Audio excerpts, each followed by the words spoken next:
Fala galera, muito bem-vindos ao canal Reação Rubro-Negra. Nesse vídeo a gente vai conferir outro conteúdo aqui da Jovem Pan Esportes.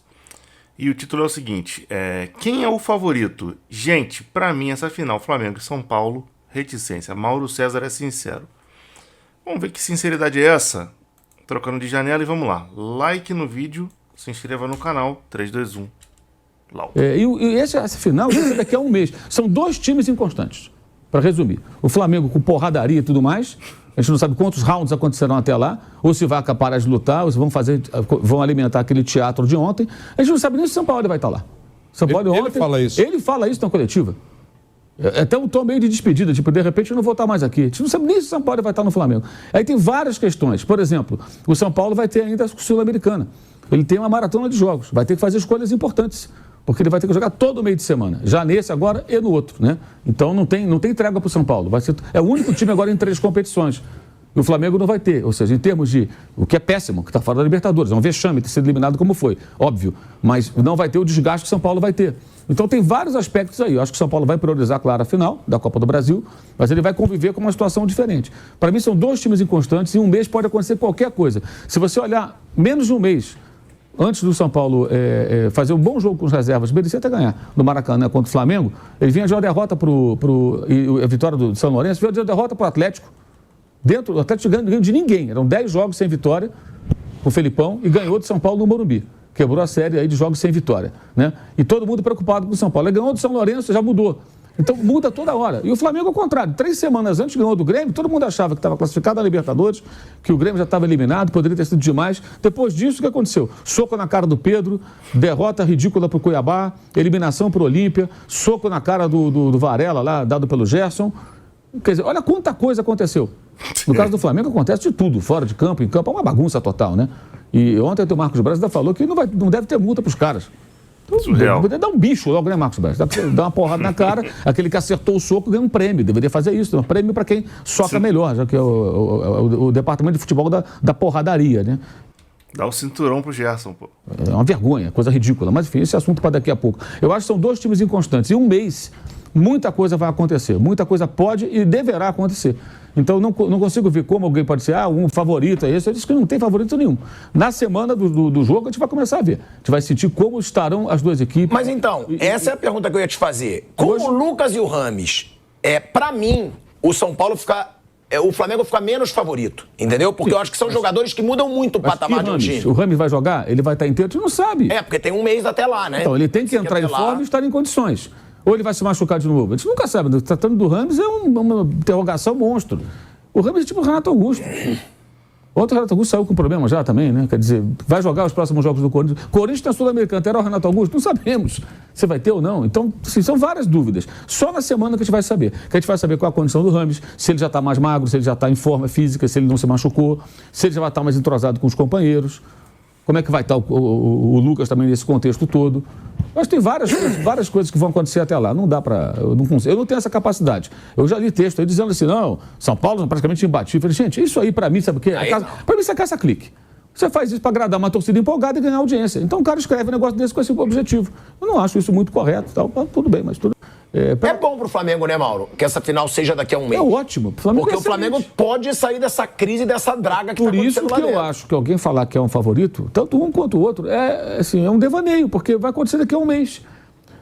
O Flamengo, 3 semanas atrás, jogou bem contra o Grêmio, todo mundo achou uma maravilha. Depois aconteceu um monte de coisa. Se daqui para frente não tiver nenhum grave problema disciplinar, a coisa caminhar, no Brasileiro fizer boas partidas, ganhar alguns jogos, vai jogar contra o Inter, contra o Botafogo, se conseguir bons resultados, tudo, a coisa de repente começa a entrar nos eixos. Né? Com o São Paulo é sem ele, né? Que também tem isso, né? A tendência agora é mais do que nunca ele ficar, porque a coisa deu uma acalmada. E também eu acho que aí o que pode acontecer, não sei se vai acontecer, é aquela coisa também, com esses jogadores. Eles perceberam o seguinte, cara, os brasileiros, que em 2020, com o Ceni chegou, o Flamengo caiu da Copa do Brasil, de cara. Aliás, isso vai muito na conta do Hugo, né?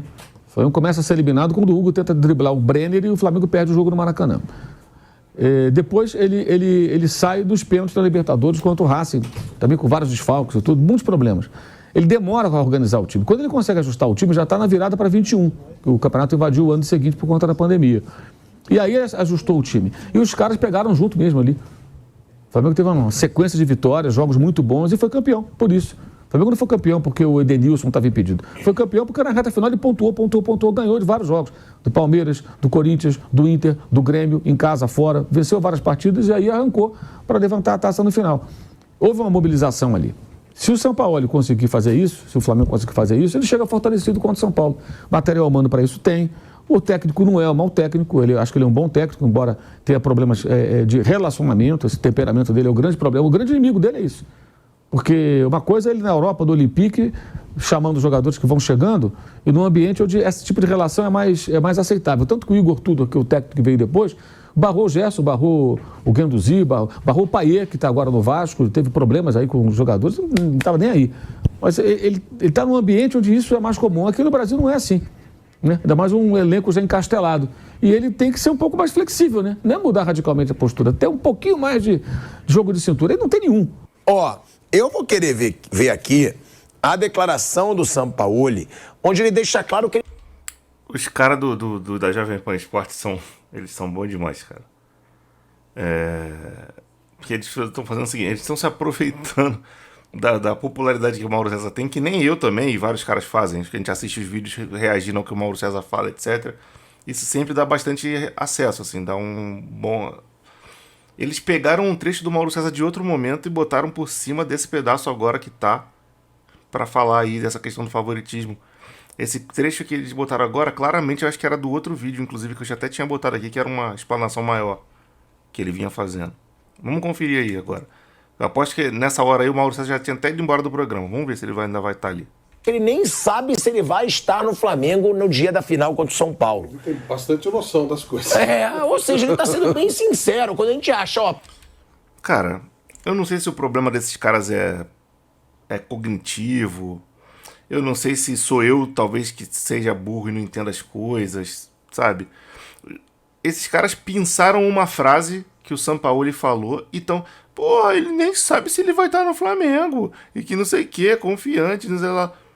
Mano, a pergunta do repórter foi como ele acha que vai estar o time do Flamengo na final da Copa do Brasil. Daqui a um mês. E aí ele explana uma longa resposta. Inclusive tem o vídeo da coletiva inteira aqui no canal. Falando que ele não tem como saber. Que ele espera que o time esteja melhor. E jogando como jogou hoje. E essa coisa toda. Mas não dá pra saber. Porque daqui o tempo passa, muda tudo. E aí não tem como saber, porque as coisas acontecem ele diz aqui, um mês é como se fosse um ano. De repente eu mesmo nem vou estar aqui daqui um mês. Futebol é sangue, essas coisas acontecem. Ele vai falando, as coisas acontecem e tudo muda e etc. Sabe? O maluco tava falando sobre o time, como o time vai estar daqui um mês. Não tem como eu saber. É que nem quando alguém pergunta pra você, pô, amanhã tu vai fazer não sei o quê? Aí tu responde assim, sei nem se eu vou estar vivo amanhã, que dirá se eu vou fazer não sei o quê. Você não tá dizendo que você acha que vai morrer. Você só tá dizendo que você não tem como prever o que vai acontecer no dia seguinte. É só isso. Pode ser que passe a crise, foram comemorar com ele, abraçaram aquele teatro todo que eu e o Mauro a gente acha que é pura lorota. Parece que o Sampaoli também não acreditou muito naquilo. Mas ele falou também da comemoração, mas antes vamos ver o que o Sampaoli fala, que ele não sabe se ele vai estar no Flamengo. Lembrando que tem essa coletiva inteira aqui pra você ver isso na íntegra. Até a final da Copa do Brasil contra o São Paulo, quando perguntam pra ele a expectativa pra essa final. Temos que jogar como hoje para competir com um time que está em um momento de crescimento. Hay que ver qué acontece de acá a un mes. Acá un mes es como si fuera un año, es lo mismo. Pues a lo mejor yo no estoy aquí, sinceramente, porque el fútbol es eso. Es sangre. Entonces, a lo mejor hoy sí sabemos que Sao Paulo tiene un nivel altísimo. Hace 5 fechas no. Hay que ver cómo llegamos nosotros.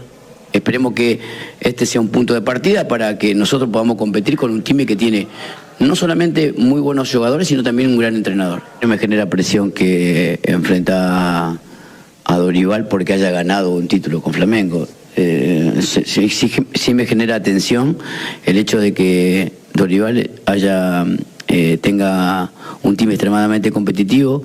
Hoy me tocó ver un pequeño lapso de juego de Sao Paulo con Corinthians y realmente fue muy superior. Entonces, seguramente va a ser una llave muy difícil, pero bueno, es una final en la cual Para mí es importante disputar una final con Flamengo dentro de un mes. Olha aí, ó. É o Sampaoli... Vocês viram aí? O cara falou um troço, fez toda uma explanação. Não tá falando, que talvez eu vá sair do Flamengo. Só tava querendo dizer que o futebol é sangue, que é imprevisível, não tem como saber. Que pode ser que o São Paulo, por exemplo, que tá em crescimento, daqui a 5 semanas não esteja bem. Tudo pode acontecer, pô. Deixando claro, e ele ainda fala, né, Vanderlei, que você estava dizendo aqui, sobre a fase do São Paulo. O São Paulo já vinha... Excelente fase do São Paulo, não ganhava 5 jogos, foi o que ele falou. É, que o São Paulo não ganhava 5 jogos e agora já é um baita momento do São Paulo. Agora, ele deixa claro que ele não tem muita segurança no cargo. Ninguém tem, a não ser o Guardiola. Abel Ferreira hoje no Brasil tem. Sim, é claro. Voivoda hoje no Brasil tem. Não, ali é o que a gente fala. Se tiver uma gestão, tem. Você tem que colocar sempre um pé atrás, né? Porque a gente não sabe. Quando a gente fala...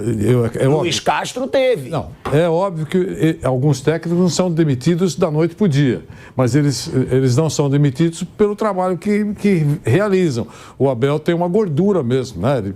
Mas você viu que em alguns momentos ele deixou escapar, que pode terminar a temporada e vamos conversar. É isso, o próprio Abel. O Voivoda, da mesma maneira, ele pode... em algum momento terminar o vínculo, mas ele tem estrutura, assim. O Luiz Castro estava seguro, mas aí chegou uma proposta e ele tomou o avião. No caso do Sampaoli, que é a sua observação, ele está enfrentando um problema com o elenco. E se o Flamengo não prosperar dentro de campo, ele tem razão que ele falou. Ele tem razão. No Brasil é isso e agora em muitas partes do mundo. Se ele tomar trombada aí, na final, com o São Paulo, o time tropeçar no Campeonato Brasileiro, a gente não sabe. Se os jogadores demonstrarem claramente que gostariam que fosse alterado o comando técnico e normalmente o Cartola atende... Ele tem razão, ele deixou isso no ar, ele colocou uma figuração de linguagem, digamos assim, mas que pode efetivamente acontecer com ele e com muitos outros aqui no Brasil, Asmar. Bom, aí a gente tem a outra declaração do Sampaoli, antes da gente falar do pênalti, né, que foi marcado para o Flamengo, eu não achei pênalti, e a gente vai falar sobre essa situação, quero inclusive ouvir o Seneme, né, o presidente da comissão de arbitragem, no seu vídeo de terça-feira, né? Terça-feira é quando ele faz a videocacetada da comissão de arbitragem. E aí eu quero ouvir o que ele vai falar. Agora, o Sampaoli, Flávio Prado, ele fala sobre o teatro, né? Ele não falou, eu que estou falando que foi um teatro. A comemoração dos jogadores com ele lá, todo mundo abraçando. Quem puxa o Sampaoli é o Gabigol e o Fabrício Bruno. Os jogadores estão comemorando ali com o banco, tipo, tamo junto, e aí o Sampaoli e o Fabrício Bruno puxam. O Gabigol e o Fabrício Bruno puxam o Sampaoli para a roda. Vamos ver o que o Sampaoli falou dessa comemoração que chamou a atenção de todo mundo. Una sensación de alegría que cuando hicimos el gol, entonces era la clasificación a una final. Normal la alegría de los jugadores por haber logrado algo que creo que ni siquiera ni vos ni la gente de Flamengo esperaba. Entonces, seguramente una descarga de alegría por la final.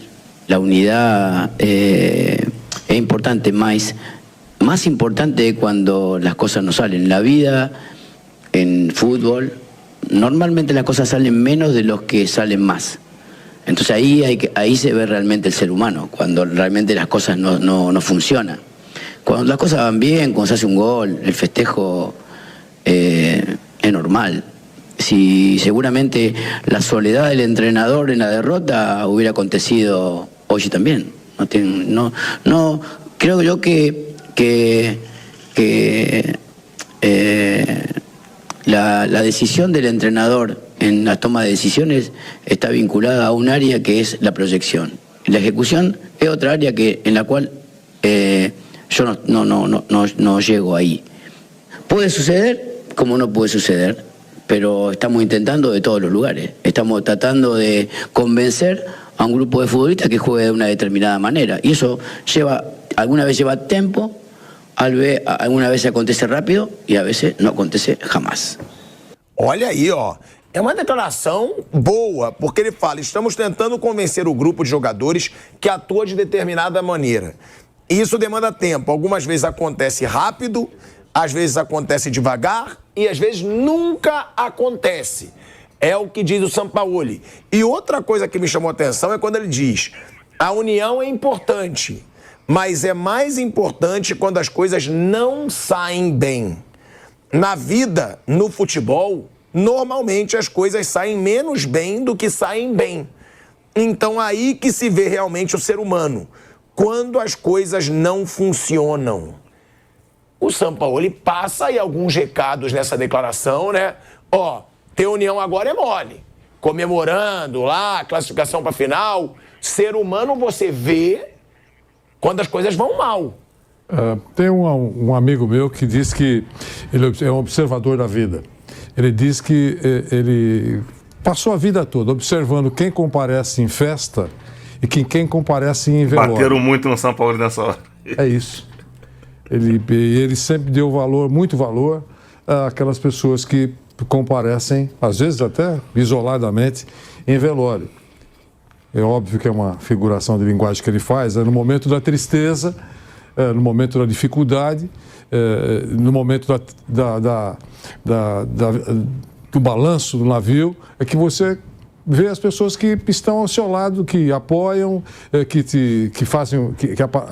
trazem uma palavra de apoio, aquilo que tem um peso. Na hora do oba-oba, é bom também receber abraços, sorrisos e tal, mas no fundo, é na festa, né? Então é mais ou menos isso, eu acho que ele quis dizer, não sei, ele é que tem que sentir se aquilo foi sincero ou não. Ele que vive com esses caras o dia inteiro. Eles que sabem o que é teatro, na verdade eu entendi o que você falou, ou não, né? Muitas vezes você é abraçado por alguém que te apunhala. É isso. O tempo todo. Então, na vida é o tempo todo. E ele sabe. Ele sabe exatamente aqui naquela brincadeira toda, lá naqueles 20 que abraçaram, sabe o quê?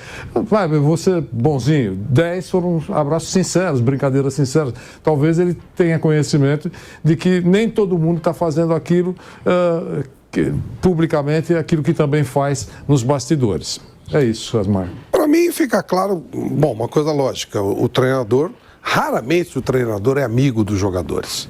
Ele é o comandante e ali ele vai desagradar um grupo grande, né? Vai desagradar mais do que agradar. Quem joga fica feliz, quem não joga é inimigo do cara, normal.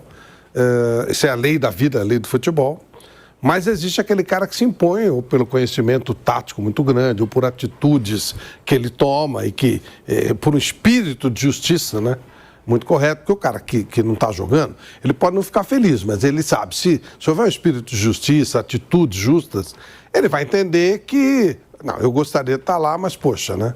E quando troca técnico que ele gosta, que ele vai ter uma oportunidade maior, mas ele sabe que o cara é melhor que ele. E aí, ou está melhor que ele naquele momento. Então, o fato dele não ser amigo dos jogadores, eu acho que é natural. O problema todo é até que ponto ele não é amigo e até que ponto ele tem inimigos dentro do grupo. Esse é o ponto principal. Isso aí. É isso, porque não ser amigo, amizade, aquela... às vezes tinha alguns técnicos, por exemplo, o Pepe, né, o Zé Maria Pepe, os caras adoravam ele, jogavam por ele. O Oswaldo Brandão, ele conseguia fazer uma amizade com os caras jogavam por ele. Mário Travalini, que trabalhou com a gente, era um cara adorado pelos jogadores. Mas são exceções. Normalmente o técnico ele tem alguns caras que são mais próximos, mas não necessariamente amigos, e tem aqueles caras que, sabe, mantém uma distância, e até alguns treinadores gostam muito disso. Eu falava muito com o Minelli falava, olha, eu não dou satisfação nem quando eu escalo, nem quando eu não escalo. E mantinha uma certa distância, né? Mantinha uma certa distância. Ontem ele está incomodado com aquela coisa. Ele fala, bom, na hora da festa todo mundo se abraça. É aí que ele cita essa frase, né? Na hora da festa todo mundo se abraça. É uma relação que ela teve algum momento que ela entra no estresse muito grande e eu acho que ela quebra definitivamente até o respeito no momento que o preparador físico do São Paulo dá uma porrada no Pedro e o São Paulo não toma uma posição firme. Ele, em nenhum momento, ele recrimina o assessor dele, em nenhum momento ele dá solidariedade ao Pedro, que sim, pisou na bola também. Nunca ele responde quando o Pedro fala que tem sido injustiçado, tem sido destratado. Precisa ver o que é esse destratado, os outros caras estão vendo lá. Covardia psicológica, ele falou. Então, realmente, eu acho que essa ligação até de respeito, de profissionalismo, ela está quebrada. Me parece. E aí vai durar. O time do Flamengo é muito bom, ele pode ser campeão mesmo com isso. A gente já ouviu dezenas de vezes vários jogadores, o Vampeta fala toda hora, que você não precisa necessariamente ser amigo, todo mundo ser amigo para que a coisa role, né? Você tendo qualidade, você vai, todo mundo junto, um ajuda o outro a ganhar grana e cada um vai pro seu lado, eles não vão se encontrar no final de semana. Apesar de você, seremos campeões. Isso. Mas que a relação está quebrada, é muito claro. E ó, cara, eles gastaram um bom tempo nesse vídeo que falava sobre cujo tema deveria ser o favoritismo para quem vai, falando sobre a comemoração com o Sampaoli. Sendo sincero com vocês, eu acho que o Flamengo ainda tem um certo favoritismo, um leve favoritismo, mas o trabalho do Dorival à frente do São Paulo é mais interessante. O São Paulo agora está reforçado por alguns jogadores que chegam aí para engrossar o peso desse elenco. E a gente não pode menosprezar, não. Eu acho que vai ser uma final... o Flamengo tem um leve favoritismo, mas vai ser uma final mais parelha, talvez até do que do ano passado, sabe? E como eu acho que o São Paulo é um time mais bem treinado do que o Corinthians do ano passado, principalmente por um treinador que conhece quase todos os nossos jogadores e como as possibilidades que o Flamengo tem de jogar, é um jogo mais difícil, né? Do que a final do ano passado, em princípio. É isso. Penso isso, mas acho que temos condições de ver aí o Flamengo sendo campeão. Agora, deixe nos comentários o que você pensa a respeito disso. Eu quero de verdade saber o que você pensa. Se inscreva no canal se não tiver inscrito. Acione o sininho da notificação, deixe um like aí no canal. Nesse vídeo aqui, né? No canal e nesse vídeo. Tá passando na tela aqui outros 2 vídeos do canal. Dê uma olhada, né? Se você realmente se interessar pelo título, achar que é um vídeo que vale a pena, clique, continue maratonando, porque quanto mais você continua vendo os vídeos aqui do canal, clicando aqui na tela final ou aqui do lado na tela de vídeos sugeridos, mais o YouTube entende que o canal é legal e manda nosso conteúdo para os outros. No mais, é isso aí, eu vou ficando por aqui. Grande abraço para todo mundo, fique todo mundo na paz e fui.